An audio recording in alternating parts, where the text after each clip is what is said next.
জনগণের যে চাহিদা ছিল, একটা পরিবর্তনের আকাঙ্ক্ষা ছিল, ওই পরিবর্তনটা মনে হয় বাস্তবায়ন হতে যাচ্ছে। পরিবর্তনের একটা প্রতিফলন এটা। আমাদের ২৪-এ বাংলাদেশের যেই নতুন রাজনৈতিক বন্দোবস্তের কথা বলা হচ্ছিল, আমি মনে করি এটাই নতুন রাজনৈতিক বন্দোবস্ত।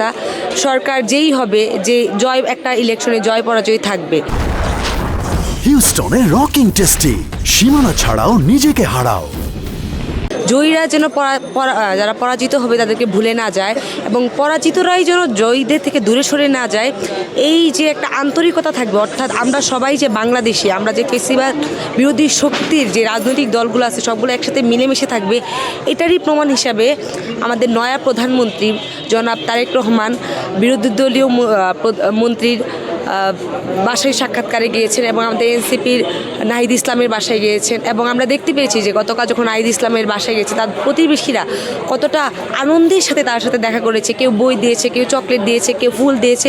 এটাই মনে করি নতুন বাংলাদেশে যে রাজনৈতিক বন্দোবস্তের কথা বলা হয়েছিল, এটা একটা উজ্জ্বল দৃষ্টান্ত। আমরা এটা জনগণের যে চাহিদা ছিল, একটা পরিবর্তনের আকাঙ্ক্ষা ছিল, ওই পরিবর্তনটা মনে হয় বাস্তবায়ন হতে যাচ্ছে। এটা হচ্ছে আমাদের আস্থার জায়গা। দেখেন, আমাদের বাংলাদেশের প্রেক্ষিতে যে একটা ধারণা প্রচলিত, আপনি বিরোধী দল মানেই হচ্ছে আপনার প্রতি আমাদের যে একটা শত্রুতা মনোভাব থাকবে, সেটা থেকে আমাদের বেরিয়ে আসতে হবে। ঠিক সেই উদাহরণটাই মনে হয় জনাব তারেক রহমান বাস্তবায়ন করতে যাচ্ছেন, যে আমরা এটা থেকে বেরিয়ে আসতে চাই।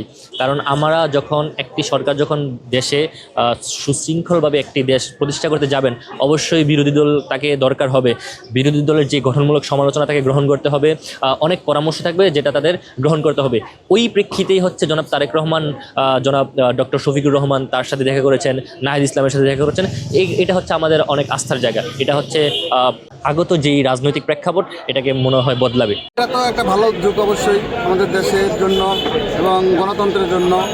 একজন আরেকজন সাথে দেখা করা, তাদের সাথে সম্পর্ক বিনিময়, তাদের মতামত বিনিময় করা, এটা অবশ্যই একটা ভালো দিক। ৫ই আগস্টের পরে মানুষের মধ্যে একটা পরিবর্তন যে হয়েছে, পরিবর্তনের একটা প্রতিফলন এটা, যাতে আর কোনো সময় আর পূর্বের যে ঘটনা ঘটছে ঘটনা না ঘটে, এবং সরকারি দল বিরোধী দল মিলে দেশ গঠনে যাতে এগিয়ে চলতে পারে। আমার মনে হয় এই কারণে তারা একে অপরের সাথে দেখা করে।